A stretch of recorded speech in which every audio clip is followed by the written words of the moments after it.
আসসালামু আলাইকুম। সবাই কেমন আছেন? আশা করছি সবাই ভালো আছেন। আজকে আমরা এক্সেলের বেসিক কিছু বিষয় নিয়ে আলোচনা করব। আশা করছি ভিডিওটা বিগিনারদের জন্য অনেক কাজে লাগবে। যারা এক্সেল বিষয়ে কিছুই জানেন না, নতুন শিখতে যাচ্ছেন, এক্সেল জানা দরকার, তাদের জন্য আজকের ভিডিওটি। তো চলুন কথা না বাড়িয়ে শুরু করা যাক। আমরা এক্সেলের একদম বেসিক থেকে শুরু করব। এক্সেলের একটি ফাইল ওপেন করা থেকে শুরু করে কীভাবে এক্সেলে কাজ করতে হয়, এক্সেল কীভাবে কাজ করে, এক্সেল আসলে কি, এই বিষয়গুলোই জানবো প্রথমে। তো চলুন আমাদের এক্সেল সফটওয়্যারটি ওপেন করে নিই। শুরুতেই আমার টাস্কবার থেকে আমি আমার এক্সেলটি ওপেন করে নিলাম। দেন একটি ব্ল্যাঙ্ক ওয়ার্কবুক নেব। দেন সামনে আমরা যে ইন্টারফেসটা দেখতে পাচ্ছি, এখানে দেখতে পাচ্ছি home, insert, page layout, formula, data review, view, এগুলো হচ্ছে মেনু বার। দেন নিচে যে জিনিসগুলো দেখতে পাচ্ছি আমরা, বিভিন্ন ধরনের টুলস, এগুলোকে বলা হয় টুল বার। দেন আমরা জানি যে এক্সেল রো এবং কলামের মাধ্যমে কাজ করে থাকে। তো আমরা যে মূল বড় বিষয়টি লক্ষ্য করতে পারতেছি সেটা হচ্ছে এক্সেলটা পুরো কলাম এবং রো দিয়ে সাজানো, একদম ট্যাবুল আকারে রয়েছে। তো এগুলো হচ্ছে টুল বার, এটা হচ্ছে হরিজন্টাল এবং ভার্টিক্যাল স্ক্রল বার। দেন এটা হচ্ছে ফর্মুলা বার। এগুলো হচ্ছে অনেক টুল। আস্তে আস্তে আমরা সব বিষয়গুলো কাজ করতে করতে শিখবো। তো আগে আমরা শিখি নিই কীভাবে ফাইলটি সেভ করতে হয়। তো আমরা ফাইল সেভ করার জন্য প্রথমে ফাইল অপশনে যাব, দেন সেভ অ্যাসে যাব। এখান থেকে আমি আমার কম্পিউটারে যেহেতু সেভ করবো, সেহেতু আমি এখানে আমার কম্পিউটারটি সিলেক্ট করে নেব। দেন ব্রাউজ করে আমি আমার ফাইলটি চাচ্ছি আমার ডেস্কটপে সেভ হবে। আপনারা যে কোনো ফোল্ডারে বা যে কোনো ড্রাইভে নিতে পারেন। আমি চাচ্ছি আমার ফোল্ডারটা ডেস্কটপে সেভ হবে, তো আমি এখান থেকে আমার ডেস্কটপটা সিলেক্ট করে দেবো। ডেস্কটপ সিলেক্ট করে দিয়ে ফাইলের একটা নাম দেবো,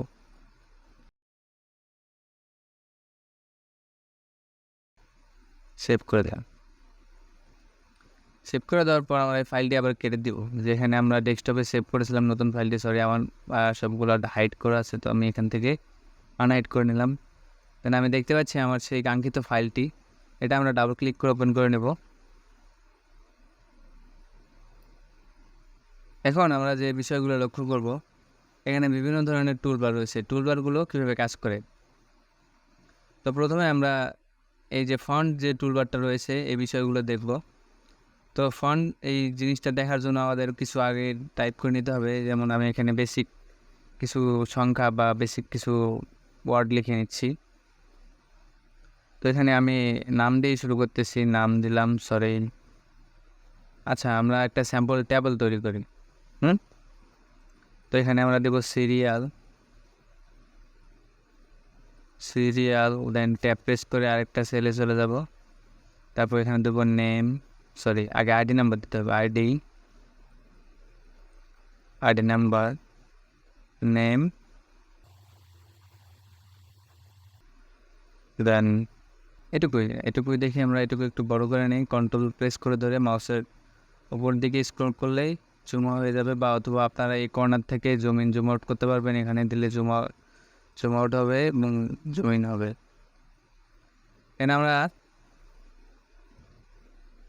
এখানে সিরিয়াল নাম্বার দেবো। সিরিয়াল নাম্বার কীভাবে দেবো, তো আমরা প্রথমে এখানে অন লিখে নেব। অন লিখে আমরা কিবোর্ড থেকে কন্ট্রোল প্রেস করে ধরে থাকবো এবং মাউসের কার্সরটা যখন এই কর্নারে নিয়ে আসার পর এরকম দুইটা প্লাস চিহ্ন আসবে, আমরা এরকম চেপে ধরে নিচের দিকে ড্র্যাগ করে দেবো। দেখুন অটোমেটিক আমাদের নাম্বার ফিল হয়ে গেছে। এখন এখানে আমরা আরেকটি জিনিস দেখতে পাচ্ছি যে আমার সিরিয়ালটা রয়েছে এই পাশে, আমার নাম্বারগুলো রয়েছে এই পাশে, মানে এলোমেলোভাবে রয়েছে। সো এগুলোকে আমরা সোজা করব, সবগুলো একবারে সিলেক্ট করে ধরে এখান থেকে আমরা অ্যালাইনমেন্ট থেকে সেন্টার করে দেবো, সবগুলো সেন্টারে চলে আসতো। এখন এখানে আমি কিছু স্যাম্পল আইডি নাম্বার লিখে নিচ্ছি।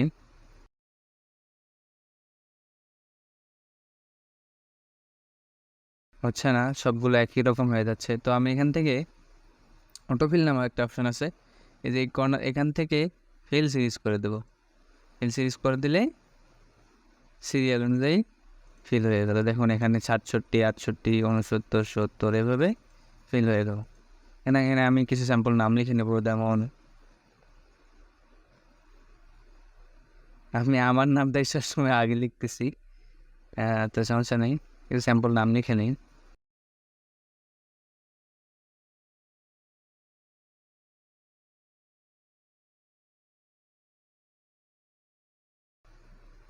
তো একটি টেবিল তৈরি হয়ে গেল। তো আমরা এই টেবিলগুলো চাচ্ছি এরকম সাদামাটা না হয়ে একটু সুন্দর অ্যাস্থেটিক একটা ডিজাইন হোক। তো আমরা প্রথমে সবগুলোকে সেন্টার করে নেব। আমার আগে থেকে একটা কলাম সেন্টার করা ছিল, সেটা আবার ডিসেন্টার হয়ে গেছে, তো আমরা আবার সেন্টার করে নেব। দেন দেখতে পাচ্ছি সবগুলো একদম মিডল বরাবর চলে আসছে, একদম একটা সেলের মিডল বরাবর চলে আসছে। দেন আমরা চাচ্ছি আমাদের এই সিরিয়াল নাম্বারটা বা আমাদের যে টাইটেলগুলো রয়েছে সেই টাইটেলগুলো একটু মোটা হবে, একটু ফন্ট সাইজটা বড় হবে। তো এখান থেকে আমি বোল্ড করে দিলাম। এই যে এটা হচ্ছে বোল্ড অপশন, এখান থেকে বোল্ড করে দিলাম। তারপর সাইজটা একটু, লেখার সাইজটা হালকা বেশি, হালকা একবার বেড়ে দিলাম। দেন তারপরেও কেমন জানি সাদামাটা লাগতেছে, তা আমরা চাচ্ছি এটার পিছনে একটা কালার থাকুক। তো আমি এখান থেকে ফিল কালার দেব। এখানে এই যে এটা হচ্ছে ফিল কালার, তো আমি এখান থেকে যে কোনো একটা ফিল কালার দেবো। এখান থেকে একটা ফিল কালার দিলাম, এবং যে চারটা রয়েছে আমার নিচে সে চারটা আমি আরেকটা কালার দেবো। চারটা আমি এখান থেকে যে কোনো একটা কালার দিয়ে দিই, আমি গ্রিন কালার দিয়ে দিচ্ছি।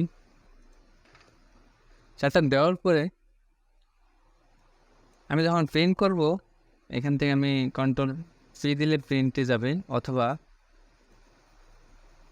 ফাইলে গিয়ে প্রিন্ট অপশনে গিয়ে প্রিন্ট করলে দেখতে পাচ্ছি এখানে আমার এখানে কোনো বর্ডার শো করতেছে না, বা ট্যাবল যে আমরা যে ট্যাবলের ভিতরে কাজ করলাম যে ট্যাবলগুলো এখানে শো করতেছে না। সো ট্যাবল শো করার জন্য আমাকে কী করতে হবে, আমরা আবার ব্যাগে চলে যাই। ট্যাবল শো করার জন্য আমাকে সবগুলো সেল সিলেক্ট করতে হবে। দেন এখান থেকে আমাকে চলে যেতে হবে বর্ডারে। বর্ডার থেকে আমি অল বর্ডার করে দেবো। অল বর্ডার করে দেওয়ার পর আমি যদি আবার প্রিন্ট প্রিভিউয়ে যাই, দেখতে পাচ্ছি আমার প্রত্যেকটা সেল বর্ডারের মধ্যে চলে এসছে। তো এটা হচ্ছে বর্ডার। এখান থেকে বিভিন্ন ধরনের বর্ডার দেওয়া যাবে। আপনি চাইলে আউটসাইড ঠিক বর্ডার দিতে পারেন, যেমন আপনার ভিতরের বর্ডারগুলো একটু চিকন থাকবে, বাইরের বর্ডারটা একটু মোটা থাকবে। তো দেখুন আমি আবার দেখাচ্ছি আপনাদের, আমার আউটসাইড বর্ডারটা একটু মোটা হয়ে গেছে। দেন তারপরে উপরে এগুলো আমরা দেখতে পাচ্ছি ফন্ট। আমি চাইলে আমার লেখাগুলো ফন্ট চেঞ্জ করতে পারবো, লেখাগুলোর স্টাইল চেঞ্জ করতে পারবো। আমি এখান থেকে একটা ফন্ট চেঞ্জ করে দেই, এটা দিলাম। আপনার দেখানোর সুবিধাতে আমি এমনি একটা ফন্ট ইউজ করতেছি।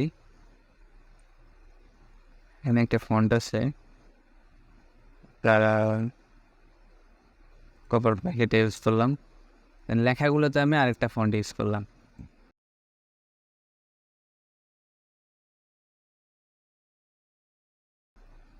এটাই ফন্টের কাজ, এটাই। এবং এটা হচ্ছে আমার লেখার সাইজ ছোটো বড়ো, আমার যে সেল সিলেক্ট থাকবে সে সেল অনুযায়ী আমার লেখার সাইজগুলো ছোটো বড়ো হবে। সাইজ